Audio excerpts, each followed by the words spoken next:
Okay, I think we're live now. So I'm Shari Miller, and this is my first recorded critique with another Arcanum person, as me being the person who is leading the critique. Very excited to have with me today George Leslie Manlove, who has some amazing landscape photos that we'll be going through today. So just to start, George, would you go ahead and tell a little bit about your goals? You sent me a list of some things that you were hoping to accomplish with these images, and if you could just share that a little bit first, that would be great. Sure. Well, as you know, most of my work has been in broad vista landscapes and with a lot of natural light, very colorful images.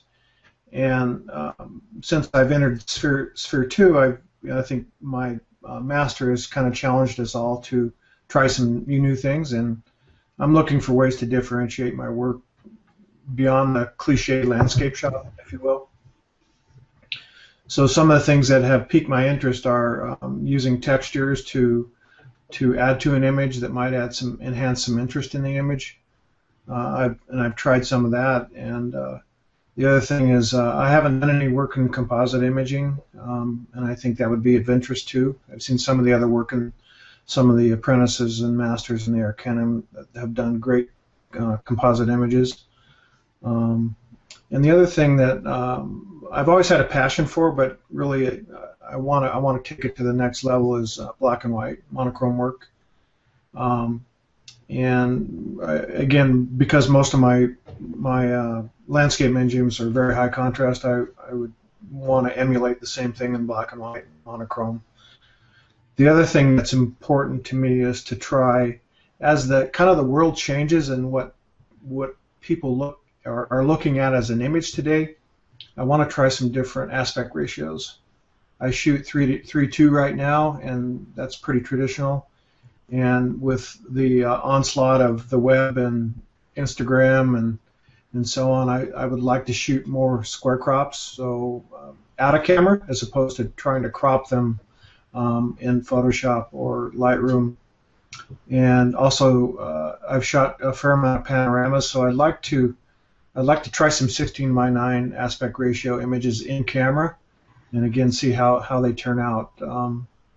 So that's kind of my goals, is looking for ways to extend my creativity beyond where I am today, and see how I can, and what might be of interest and pique my interest even further. So, as I've said, I've seen your work, and I love the minimalist look and the abstract, a lot of your abstract work, and that's really important to me, because I like to shoot things in isolation as best I can, and so that's kind of where I'm at. And so some of the work you'll see today is I'm trying some new things, and some of it probably still needs a lot of work, but I'm looking forward to your feedback. Well, I'm looking forward to having this time to talk with you about your images too, because they are absolutely beautiful. And I love what you're saying about keeping your work new. I find that I'm in that same situation here. I've got that, some of those close-up shots down. I know the depth of field and all of that. So so I think that the challenge as photographers is how do we keep taking those pictures that we love to take all the time and keep making them new and fresh and different, as you say, from what your earlier work is, or from what everybody else is doing as well. So great goals along the way here. So let's go ahead, and I'm going to screen share now. Do you see your image there? Yes, I do. Great. This is absolutely beautiful. Can you tell me a little bit of background on this image and what you were trying to accomplish? You bet. As I've told you before, a lot of my work is done in the national parks in the western U.S. One of my favorite places to shoot is Grand Teton National Park in Wyoming. I don't live too far from there, so it's a fairly easy drive to get there and back. This image was taken, I think it was late last summer or early fall. My wife and I go on a lot of photo adventures, and we do a lot of camping. So I got up early one morning, and I'd kind of been disappointed because up until this day, there wasn't any clouds in the sky, so everything was a very bright blue, bald sky. And I always look for good cloud formations and when I'm trying to look at what I want to shoot. This image, I just got up one morning about 5:30 a.m. and was just going to go drive through the park a little bit to see what I could see, and I'm 5 minutes from where we were camping. This is Jackson Lake. This magnificent cloud layer was laying across the lake with fog, and the perfect pastel colors in the sky and the reflection. I'd felt like I'd won the lottery, and so I spent probably a half an hour in this particular area, shooting as many frames as I possibly could, because this was, it's very rare that you can naturally see this. So this image really was pretty true to in camera. I did some processing on it, but that was just mostly to bring up the exposure and the brightness, because it was fairly dark at the time I was shooting this. This particular image, believe it or not, was handheld. That's great. And so I did it, again, when I'm talking about doing a minimalist shot, this is one of the images that I did a tight crop on when I shot it. And unbeknownst to me, I didn't even see the sailboats in the left middle part of the frame when I was shooting it. I didn't realize they were there until I put it into Lightroom. So, isn't that part of the great surprise of photography? Sometimes you don't realize what's in an image until you actually open it up on your computer. Yeah. And you're like, oh, very cool. Like I said, absolutely beautiful, and the lights, the purples, the blues, the hues that are so light in the background and in the foreground.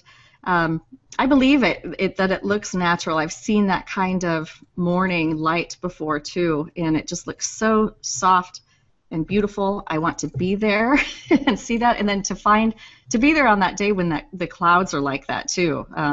What a treat, especially after having all the clear blue skies that you were talking about earlier. Some things on there. I love the ethereal look of this too, with the clouds and the reflection in that. I love the addition of the boats, that little additional area of interest in it.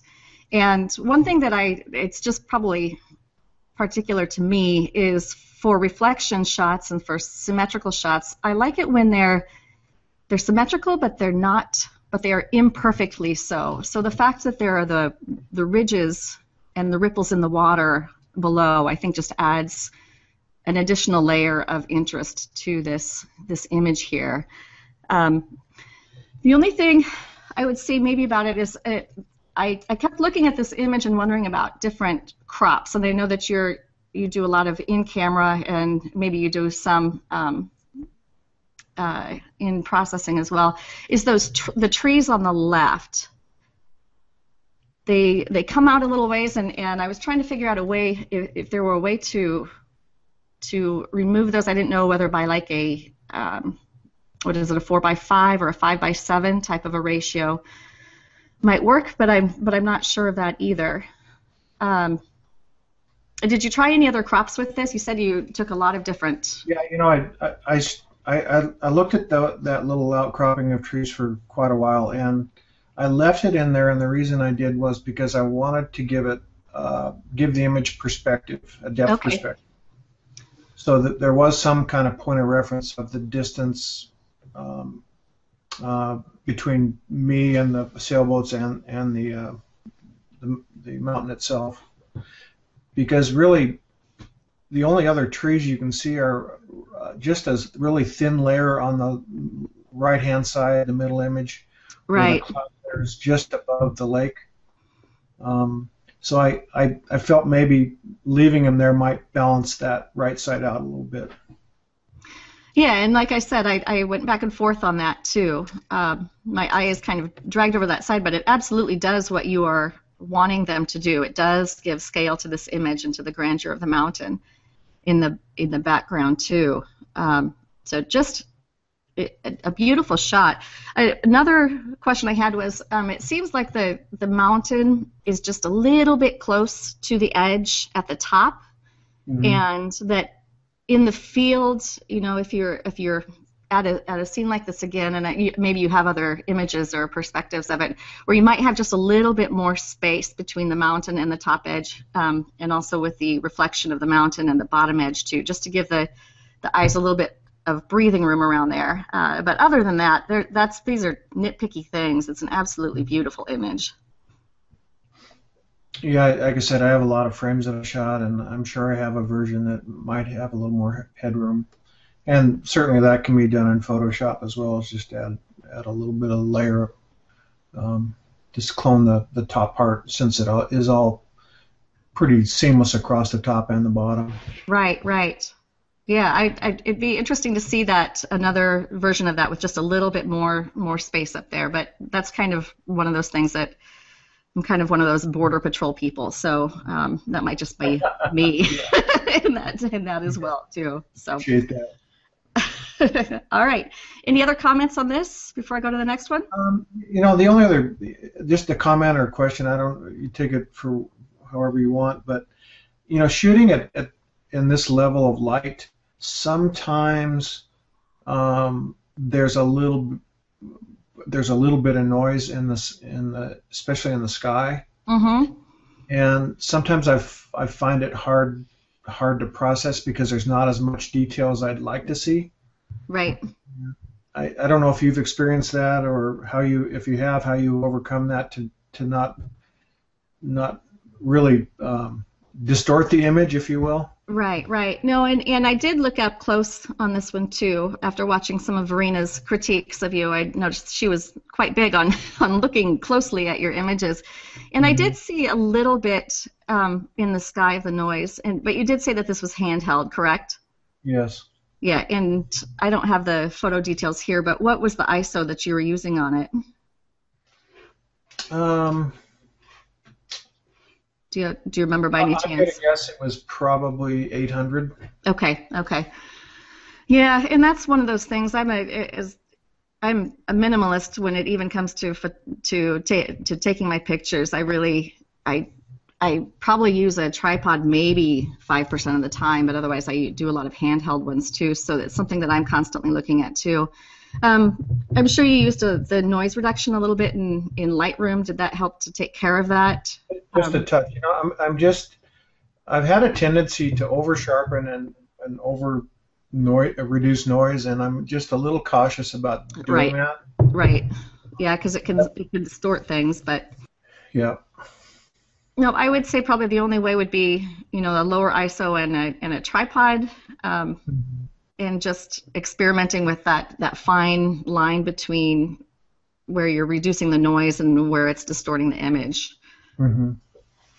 Okay, that's good input. Okay, go on to the next one here. Tell us a little bit about this one. This one was also shot in the Grand Teton National Park.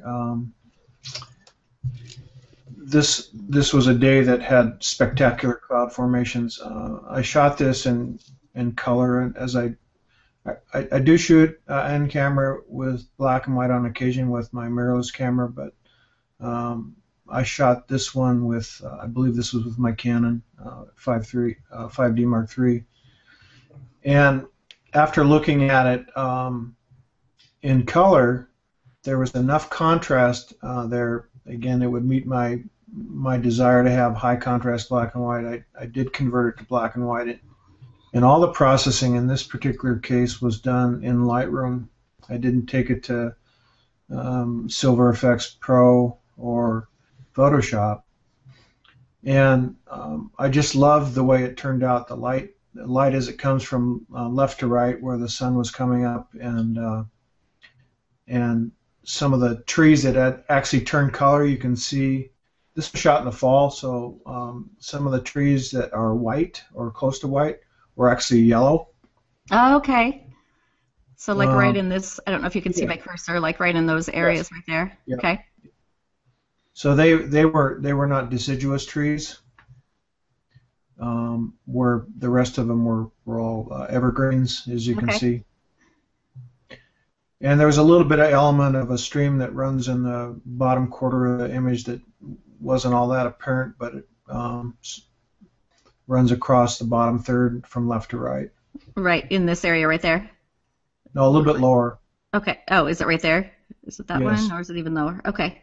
even lower. See, if you look right in the middle of the bottom, right there, you had it to the Oh, right. right there. That's a creek. Yes. Okay. I did not look. I'm going to have to look at that one a So little in bit the, in closer the then. color version, it shows up a little better. Okay. I guess it is there. Very cool. Very cool. Yeah, I opened this up and I'm like, oh yeah, this is definitely working on that black and white. I think you definitely achieved the contrast with it, and when you were talking about the differences in the trees, I remember looking in closely on this one when I was going through it, and the detail that you have and the clarity is phenomenal in those trees. Um, Very nicely processed with the black and the white. And the clouds absolutely are phenomenal. You were talking about them being quite dramatic and great that day for photography, and I'd have to agree with that as well.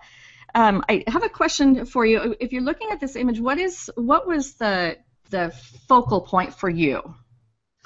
It would be the clouds for me. Okay, the clouds. So emphasizing the clouds up at the top.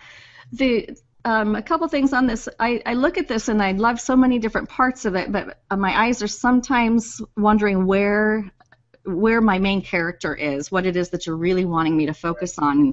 And I wondered if it was the clouds or the trees. I was kind of going back and forth with that idea there. And I would say another possibility for this, I think there are so many different ways you could go of different crops. Did you try a 16 by 9 at all You on know, this one? I didn't, but I certainly have thought about it, and I do get one of the comments I hear fairly frequently with my images like this is a lot of people want me to crop them. So And how I about you? Do you want to? Well, and that's my hesitation. Sometimes, this is the way I saw it. Was my vision. I love a broader view typically, Okay. but this, now that you mention a 16 by 9 or a wider aspect ratio, cropping up from the bottom and maybe down a little bit from the top, I think might reduce some of that. Where am I supposed to? What am I supposed to look at? Concern that you had.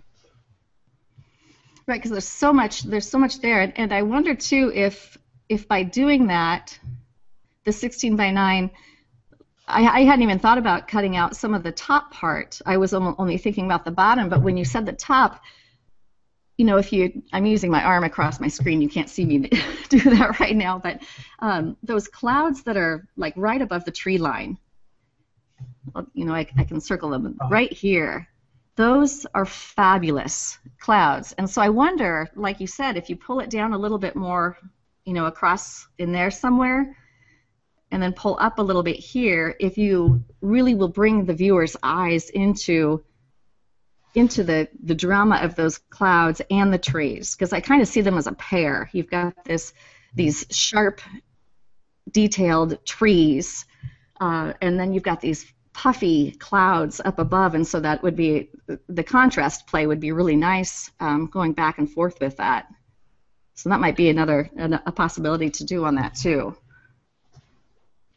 Yeah, I don't know. And then maybe one thing I had thought about too, suggesting was I don't know if you use vignettes very often or not, but what that could. I do. Yeah. See, that looks a lot better. That's one of the things I probably should do more of. Again, I've just been hesitant to do that. The other thing that I hesitate to crop my images out of camera is from a printing standpoint and framing standpoint. I try to use what would be more traditional sizes that you could find less expensive ready-made frames as opposed to doing everything custom framing. Right, right.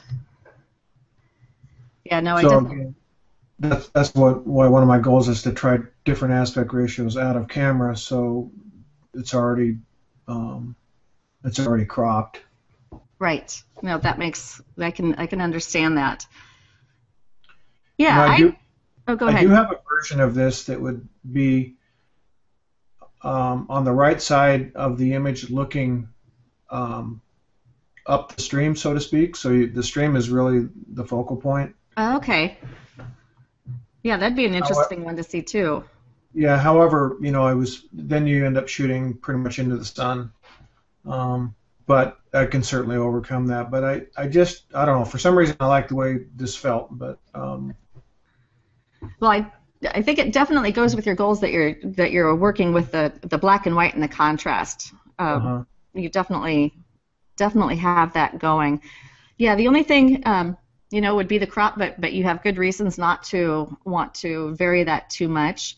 Um, but a vignette might be a nice idea for it. I always think, especially on these kind of images, landscapes, at the bottom, we've got that, what you said was the stream.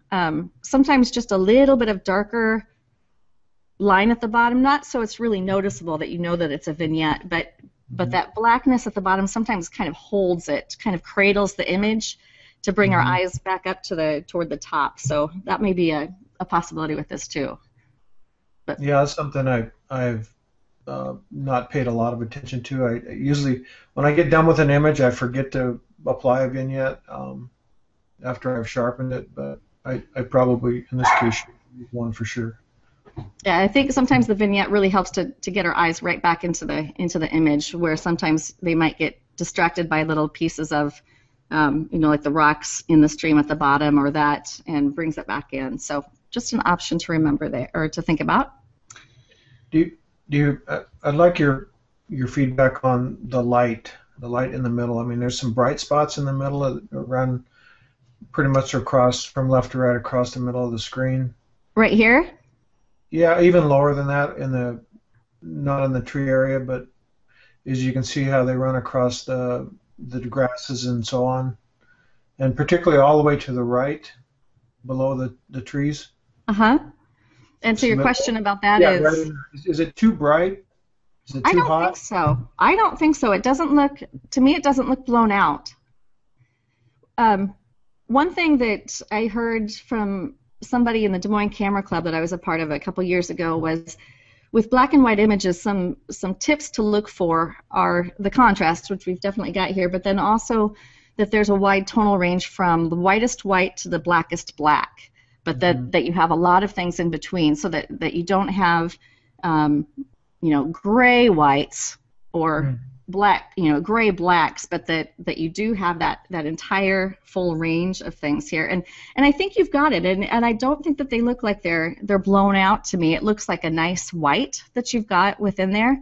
And then you've got the dark blacks in some of these areas with the trees and up here in the mountains too. So I think you've got a great spectrum of tonal range there. Now, the lights don't bother me at all. In fact, I love the way that this light plays through, kind of winds through the tree line and then over through the bushes. So I don't see that as a concern on this at all.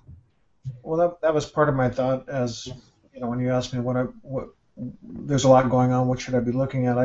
I thought maybe the light, since it went from left to right, might help people follow the image through from left to right, and kind of just explore all the detail that's going on in the image. Right. Yeah, and that's what I find too with these kind of landscape long ones, that you have a lot of lines that are going across. That's why sometimes I try the 16 by 9 or more of the pano shots, just because it helps to keep that length, that line moving from left to right on Uh-huh. there.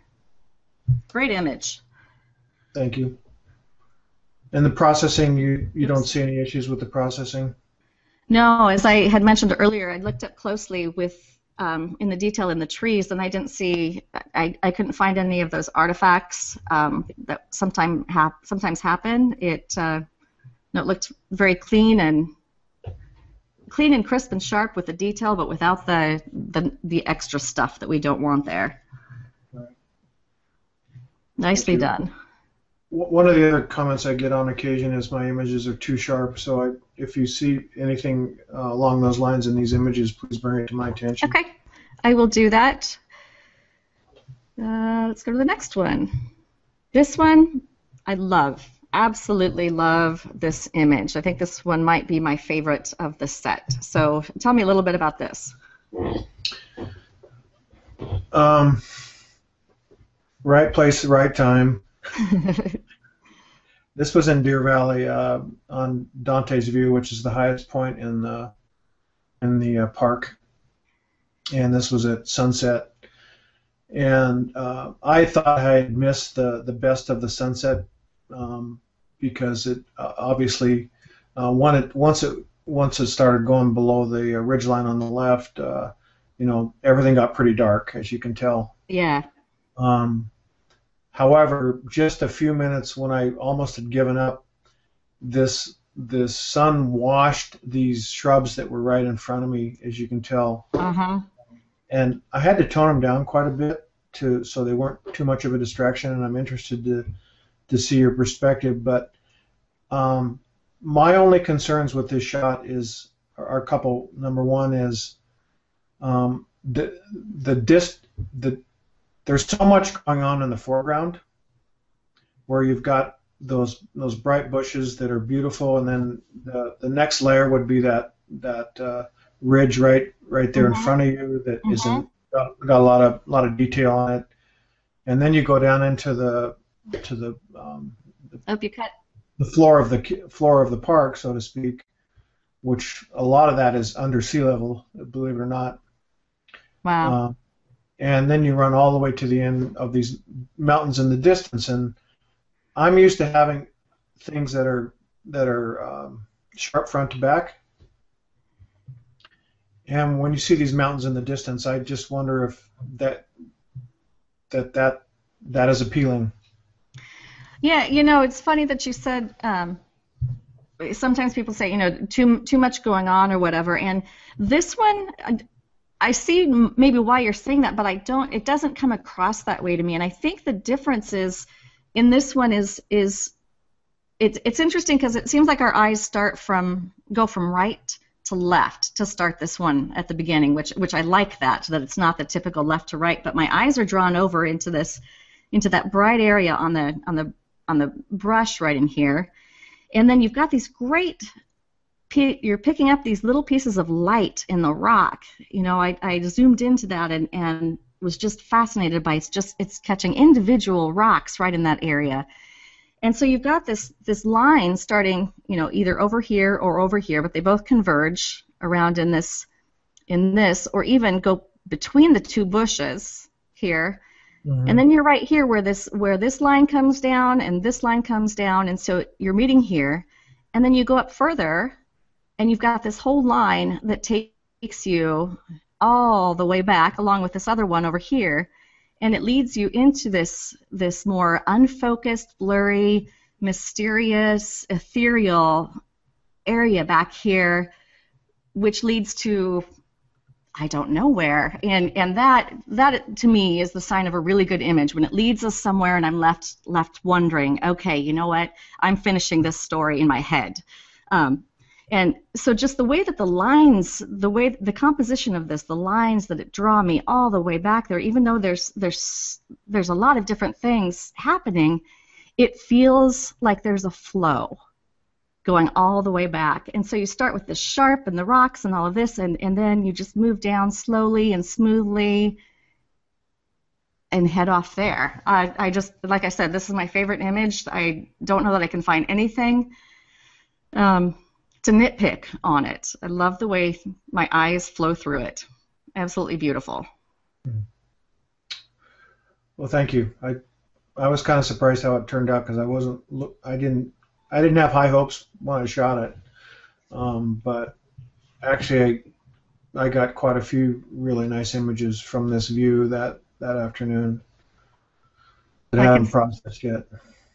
Oh, I can see that. I mean, what fun it would be to process these with the light the way it is, and just everything that you've got, the different textures and the foreground and the distance, and just stunning, beautiful. Thank you. Any other questions on that one?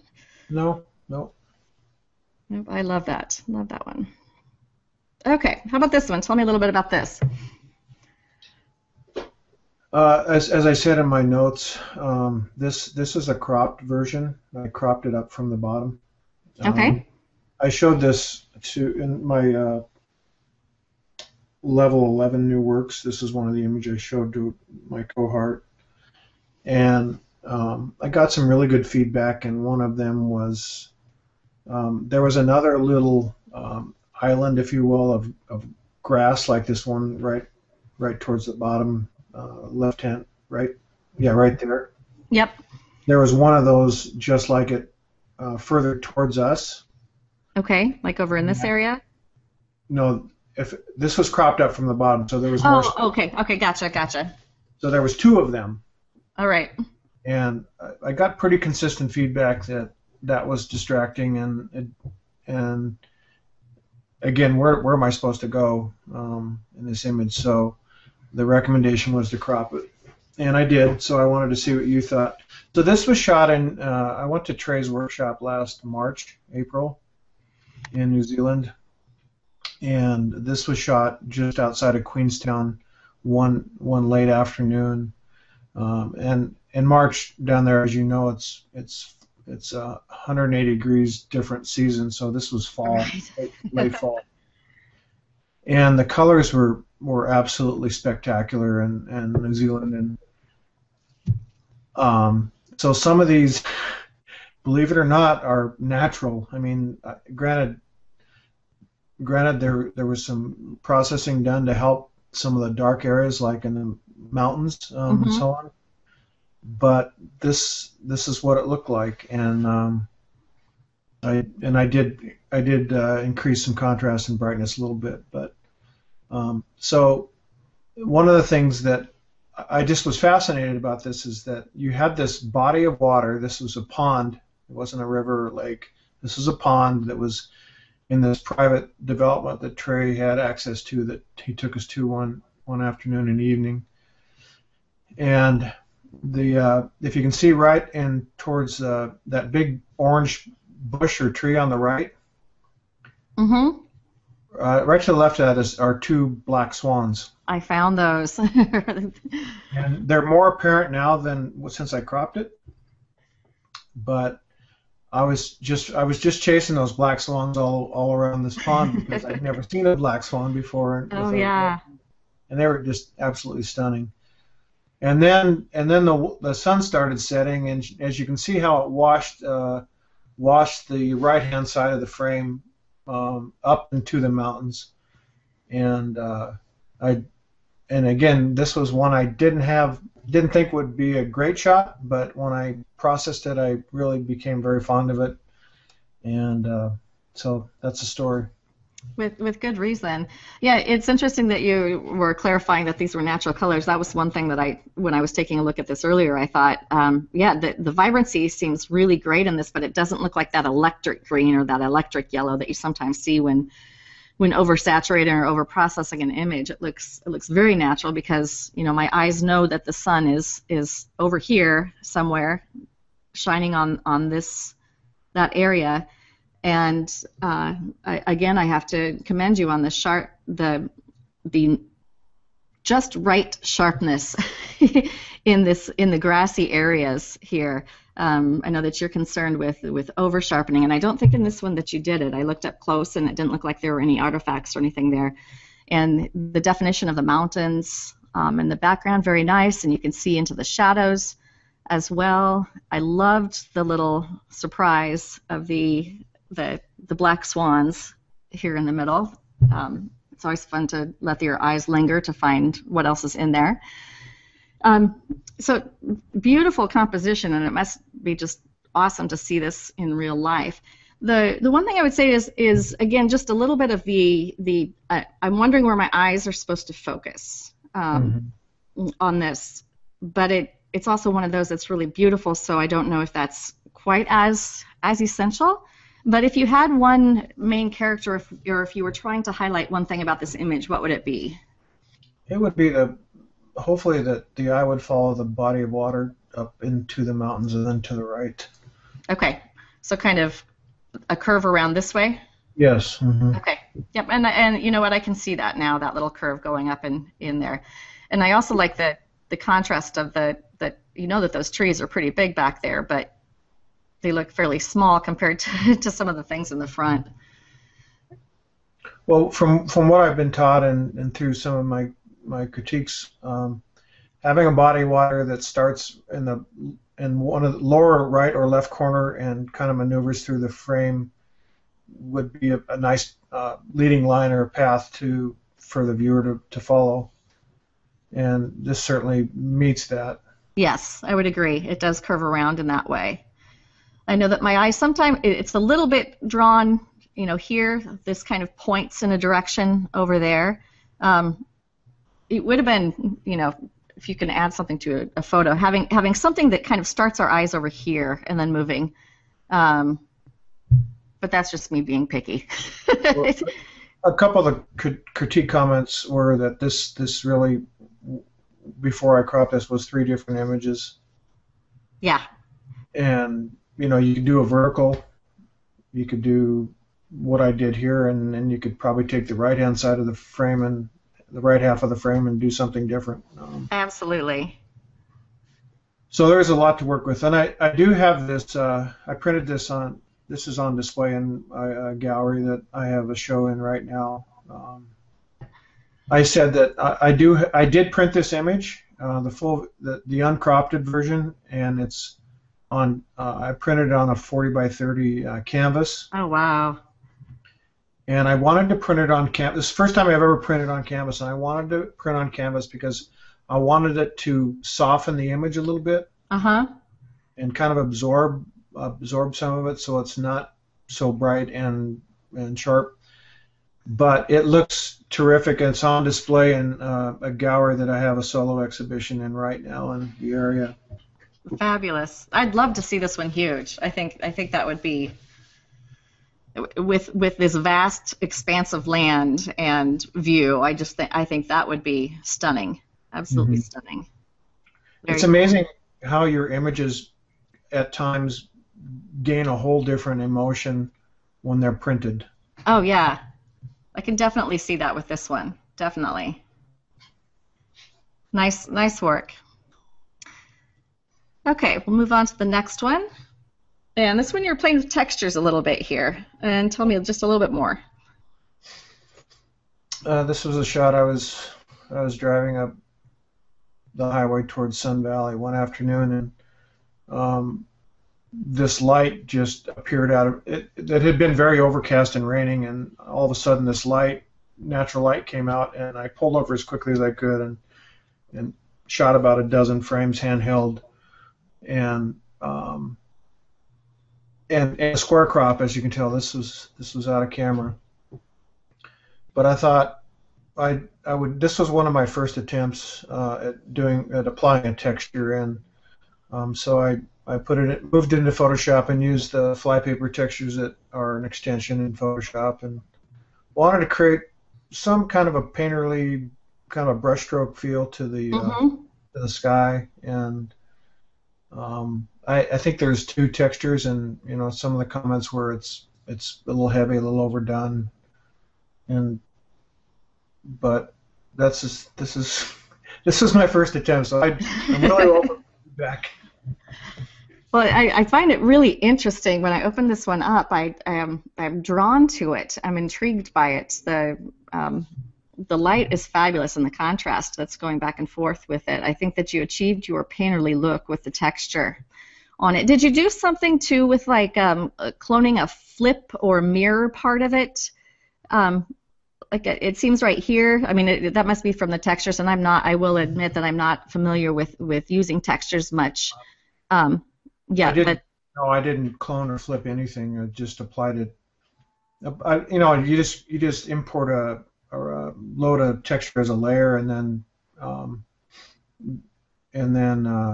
as a overlay layer. Photoshop, and then you can adjust the opacity, which would change the impact and the strength of the texture itself. Okay.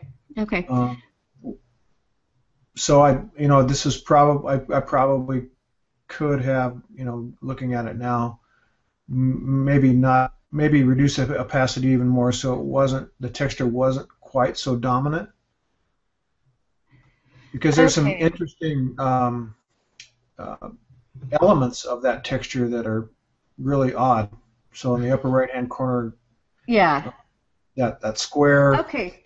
Now I see it. Now I see what, and to be honest, I don't see that as a negative in this image. I find it, I'm like, what was going on here? That to be a really interesting part of photography. But now I can see that was the texture. When I looked at this, I thought it looks like it's mirrored. I don't know if you can, where I'm, No, having the I've heard cursor. that. I've heard that from someone else too, but it's And right there as well, that looks like it's mirrored. And you've got a little heart it smiley could, face on it. let me. Now I understand what you're saying. So when you apply a texture, you can brush out part of the image. You can brush out the texture from part of the image. This Okay. particular one, I did not brush out the texture on the mountains. It was all the sky and the whole image was texturized. Okay. So if I was to brush out that mirror image that you're talking about, Uh-huh. even in the upper right-hand corner where at the ridgeline of the mountains, Oh, okay, right here. over to the right, Uh-huh. right at the ridgeline of the mountains, Okay. all the way to the right of the frame, you'll see some purple and pink in the mountains that is not natural. Okay. Gotcha. And then I think you might even see a mirrored image of that kind of that element that's very dominant in the upper right-hand corner of the frame. Yeah.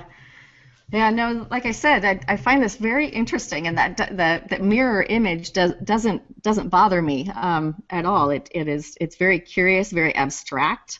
Um, so yeah, very very interesting vision and execution of this. Well, it's interesting. This is one of those images you like it or you don't. You found that with your with other input. Well, I think you may have experienced some of that. Oh Some yes. people. Um, and when you're experimenting, when you're experimenting like this, I think that some of the critique is based on what the traditional expectation would be for Yes. this image. Does that Right. make sense? Oh, absolutely. As opposed to someone that's going outside of the box and trying something new, and wow, this is interesting, and what's your vision here? Yeah. No, and I see it here. That's why I'm giving you props for this one because it does not it does not it's not one of those that turns me off in the least. It makes me look more closely at it, and I like the fact that these mirror things are in there, and then I'm like, what's going on? And my eyes are kind of, it's weird that we've got this focal point of the house, but yet because of the texture, my eyes kind of come around and do this nice little U here as well on that. So It's interesting that you picked up on the mirror. I didn't even notice it because I've always concentrated. My whole concentration was on the sky. okay, How can I affect the sky? And I didn't even look and as keenly as you did to see that there is a mirrored reflection, and I kind of like it actually. no, I do too, and that's why I was just curious that whether you had done that. And I thought, wow, that is totally out of the box and being creative and awesome, Well, awesome for this taking was a risk like this. this piece I recently also printed on canvas in a square crop.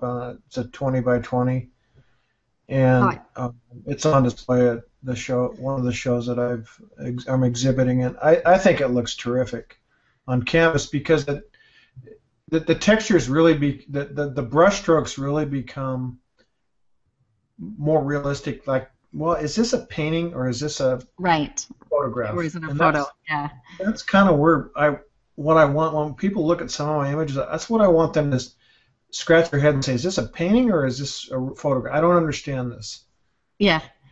Well, you've got people scratching their heads on this one. I would definitely say, because I really appreciate this image and what your vision was and what your execution was on this. So nicely done. I also have a in black and white without the textures that is very dramatic also because and you can see how that can be with all the contours and the shadows and Oh, absolutely. Yeah. No, I'd love to see a version of that one too. All right. Tell me a little bit about this one. this was shot at a lake. It's about an hour outside of Sun Valley, Idaho. I shot this last summer, got up early, and wanted to shoot the lake when it was like glass. Just so happens that one of the campers had this canoe that was sitting up on the shore, and since I was there, this was probably shot at 6:30 in the morning, and so nobody was up but me. And I brought that canoe into the frame just because I thought it might add an element of interest in this rather than just being a nice reflection. So I also have a version with a stand-up paddleboard that kind of is almost the same depth into the frame that this is. So Okay. and I submitted this in a contest for the state tourism, and was selected as one of the 3 images that they may use for their promoting state tourism in the state of Idaho. Oh, well, congratulations. That's fabulous. That's fun to be So, recognized in that way for something you enjoy doing, too. Very nice. I loved the title. The title got me on this one, Water Taxi. I think titles sometimes they just, some people say they're not necessary, but sometimes you put a title with it and bingo, it just, yes, that immediately draws me to that point of interest that you talk about, and it was a perfect, absolutely perfect title on that. The vibrancy and the colors, you were mentioning something about, a little being concerned about over processing or over sharpening. And this was the only one that I thought really looked like it was just a hair over the top on it. But I'm not quite sure if it's due to over processing, over sharpening, or if it's just the fact that the sky is so, as you used the term earlier, bald with its blueness on that. well, I shot this. That's an interesting comment. I shot this with my Fuji mirrorless camera that has Fuji has built into their mirrorless cameras their film simulation modes. Okay. So one of their popular films in the film days was Velvia, and it brings out the brilliance in all the colors. So when I shoot with that camera, I get very, very strong colors. Okay. And I probably shouldn't have even processed it. I did darken the sky a little bit. Okay. But that's about it, other than making sure this was very sharp because it was just an opportunity to show tremendous reflection. Oh, yeah. And with reflections of water, I'm always drawn to when you can see the rocks underneath the surface, and you've definitely got that. What an interesting, if you're talking about interesting experimental shots, and I don't know what this would look like. Well, I'm going to do it just because I can, and I'm playing here. This is totally, probably going against a lot of rules here, but